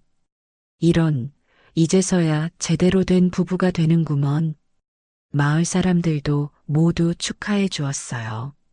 처음에는 첩자라고 해서 수상쩍게 여겼지만 몇 년 동안 마님을 정성으로 돌보는 모습을 보고는 마음이 바뀌었거든요. 진짜 사랑이었네. 보기 좋다, 보기 좋아. 저런 남자가 어디 있어? 3년 동안 혼자서. 마님도 복 받으신 거야. 작은 혼례를 치렀어요. 화려하지는 않았지만 두 사람의 마음만큼은 그 어떤 혼례보다 진실했어요. 마을 사람들이 모두 나서서 도와주었어요. 누구는 음식을 해오고 누구는 꽃을 따와주고 정말 따뜻한 혼례였어요. 마님, 아니, 이제는 부인이라고 불러야겠네요. 당신도 이제 제 남편이에요. 신혼 첫날 밤 두 사람은 정말 오랜만에 하나가 되었어요. 예전처럼 술 기운에 취해서도 아니고 몰래 숨어서도 아닌 당당하게 사랑으로 이제 정말 우리가 되었네요. 네, 마님, 아니, 부인. 그 후로 두 사람은 정말 행복하게 살았어요. 장도리는 마을에서 농사를 지으며 살림을 꾸려갔고 마님은 장도리의 든든한 내조를 해주었어요. 마님은 비록 기억을 잃었지만 천성이 착한 사람이었어요. 마을 사람들과도 잘 어울렸고 누가 아프면 돌봐주고 누가 어려우면 도와주고 월양 부인 참 좋은 분이야. 그러게 말이야. 기억을 잃었는데도 저렇게 착하다니. 장도리도 복 받은 거지. 1년 후에는 첫 아이도 생겼어요. 장도리 씨, 아들이에요. 정말요? 정말 아들이에요? 장도리는 기뻐서 어쩔 줄 몰랐어요.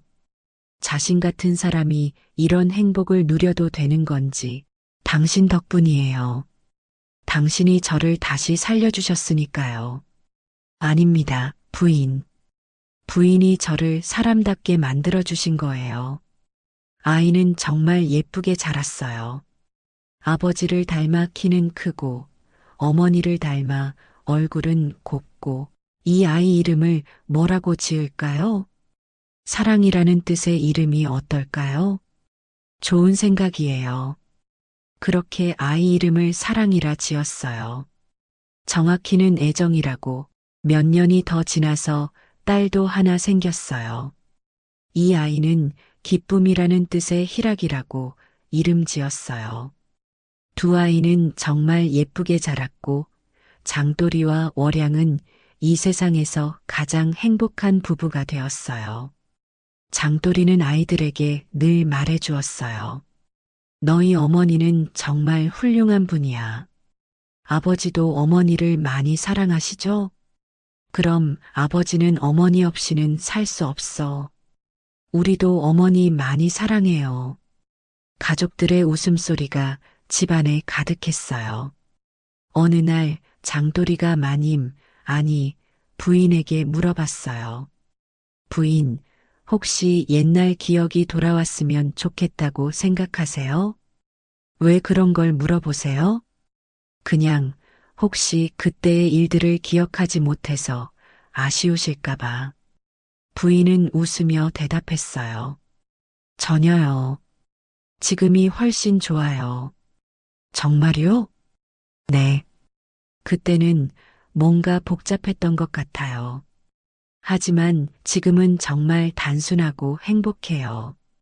당신을 사랑하고 당신이 저를 사랑해주고 그것만으로 충분해요. 장돌이는 정말 다행이라고 생각했어요. 만약 마님이 예전 기억을 모두 되찾았다면 자신을 용서해 줄 수 있었을까? 하지만 지금의 부인은 그런 과거에 얽매이지 않고 오직 현재의 사랑만을 생각했어요. 당신, 우리 이제 진짜 행복하죠? 네, 정말 행복해요. 그럼 됐어요. 과거가 뭐 중요해요? 그렇게 두 사람은 남은 생을 서로에게 바치며 행복한 삶을 살게 되었답니다. 마을 사람들은 이 두 사람을 보면서 말했어요. 저런 게 진짜 사랑이지.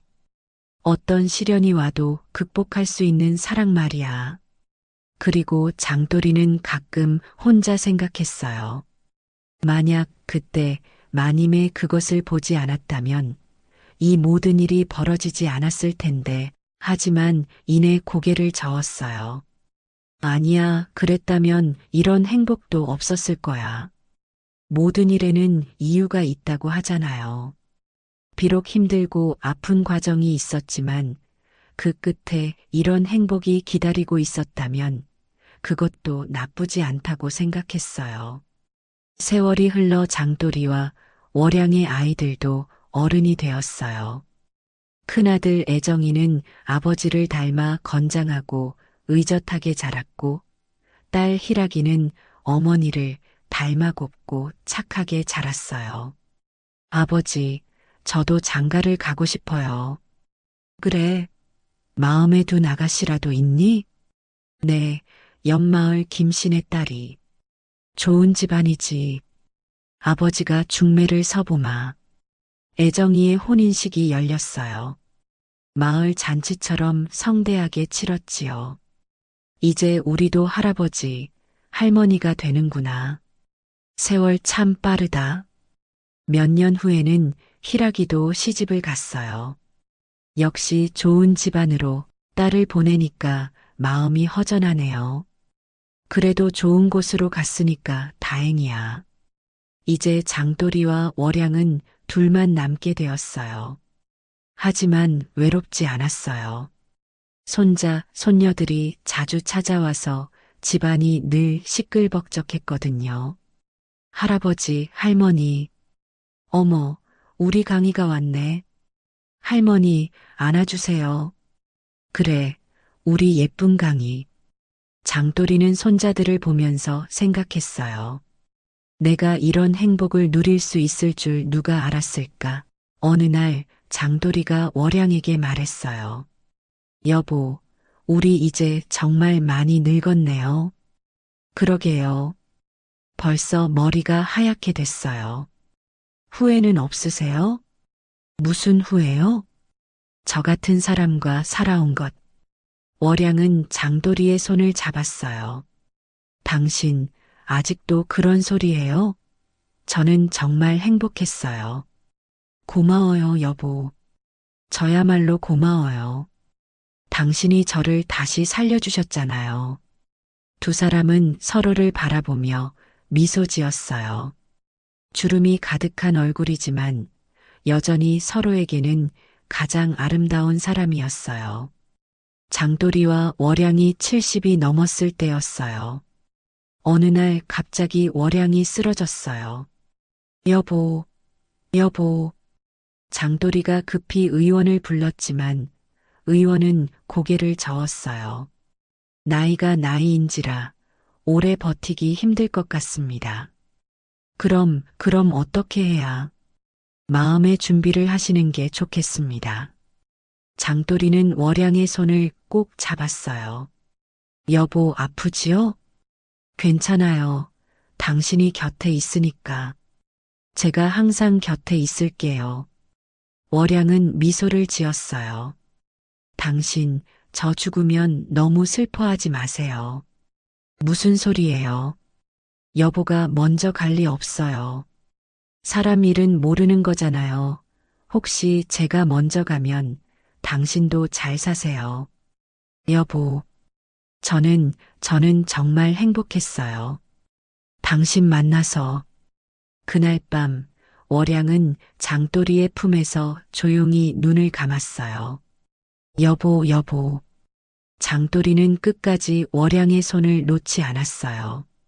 마을 사람들이 모두 와서 장례를 도와주었어요. 장돌이 씨, 너무 슬퍼하지 마세요. 부인분이 정말 좋은 곳으로 가셨을 거예요. 하지만 장돌이는 며칠 동안 아무것도 먹지 못했어요. 그러던 어느 날 꿈에 월양이 나타났어요. 당신 왜 이렇게 마르고 그래요? 여보, 여보구나.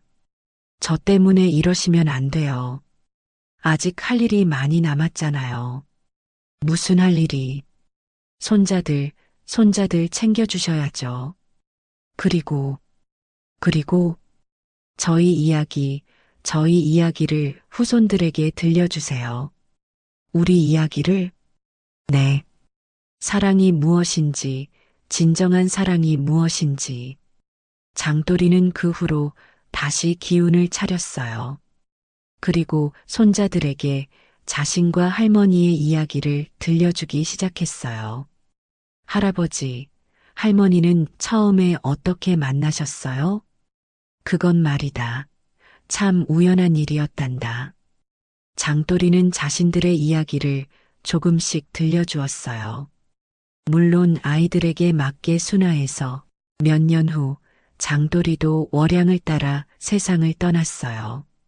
죽기 전까지 월양을 그리워하며 살았지요. 자, 여러분, 이 이야기 어떠셨나요? 욕망에서 시작된 사랑이 결국 진정한 사랑으로 이어진 이야기. 절구대만 하다더니 이제는 마님의 심장까지 찌어버렸구먼. 처음에는 그저 육체적 호기심에서 시작되었지만 시련을 겪으면서 진짜 사랑을 깨닫게 된 두 사람. 하이고야, 사랑이란 게 꼭 기억이 있어야 되나? 뜨겁게 지지고 볶으면 그게 사랑이지. 마님은 기억을 잃었지만 오히려 더 순수한 사랑을 하게 되었고, 장돌이는 모든 걸 포기하고 진정한 사랑이 무엇인지 깨달았어요. 세상에는 참 많은 사랑의 형태가 있지요.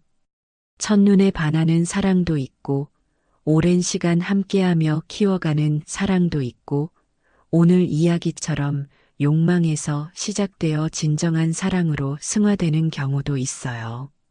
중요한 건 어떻게 시작되었느냐가 아니라 어떻게 끝나느냐겠지요?